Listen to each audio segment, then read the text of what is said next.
Assalamualaikum warahmatullahi wabarakatuh. Saya Wisnu Jaya Prabowo dengan NRP 2120500050 dari kelas 2 D3 Elektronika B akan mempresentasikan penerapan metode kesudahan terhadap perhitungan waktu lalu lintas dari mata kuliah metode numerik.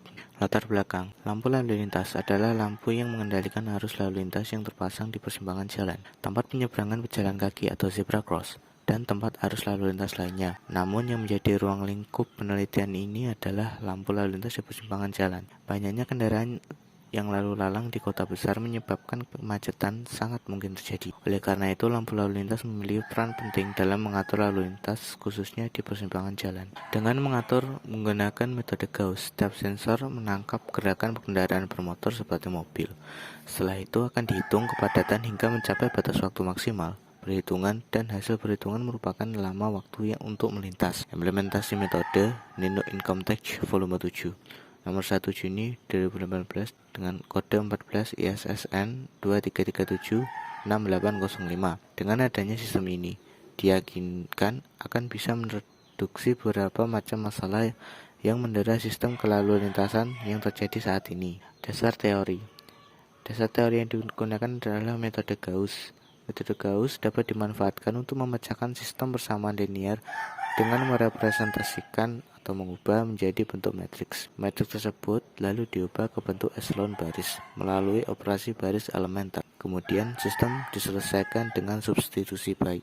Untuk rumus perhitungannya dapat dilihat. Lalu yang ada di bawahnya adalah memasukkan angka-angka yang sudah jadi tersebut ke dalam metode Gauss. Dan ini adalah gambar diagram blok dari input CPU lalu output. Pada CPU terdapat clock.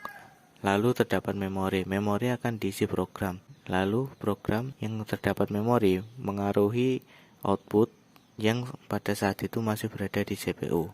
Untuk flowchart atau program. Untuk flowchart program diawali dari iterasi Gauss, lalu lanjut ke deklarasi matriks A dan vektor B, lalu lanjut ke looping iterasi. Lalu untuk X lebih dari atau sama dengan X 3. Jika program memenuhi, maka akan berlanjut ke hitung waktu.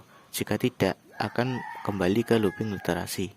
Lalu untuk flowchart Gauss, dimulai dari start, lalu mulai melakukan timer, lampu merah, lalu lampu hijau. Lanjut ke literasi Gauss, waktu lampu, tampilan X, lalu program berakhir. Gambar rangkaian lampu lalu lintas. Berikut adalah gambar rangkaian lampu lalu lintas dengan keterangannya. Panah hijau kendaraan masuk, panah merah kendaraan keluar, panah hitam berpindah jalur, kotak kuning lampu lalu lintas X jalur lurus, dan kemudian Y lajur menyeberang. Untuk pengkodeannya perhitungan matriks J dan vektor U. J0 ini adalah program yang sudah disederhanakan. For B sama dengan I N-1, for K IN, if K PK sama dengan K plus 1, lalu J lalu lanjut hingga berakhir. Kemudian program tersebut bentuk matriks yang sudah berubah program ini diinputkan ke dalam aplikasi program. Sekian dari saya, apabila salah kata mohon maaf. Wassalamualaikum warahmatullahi wabarakatuh.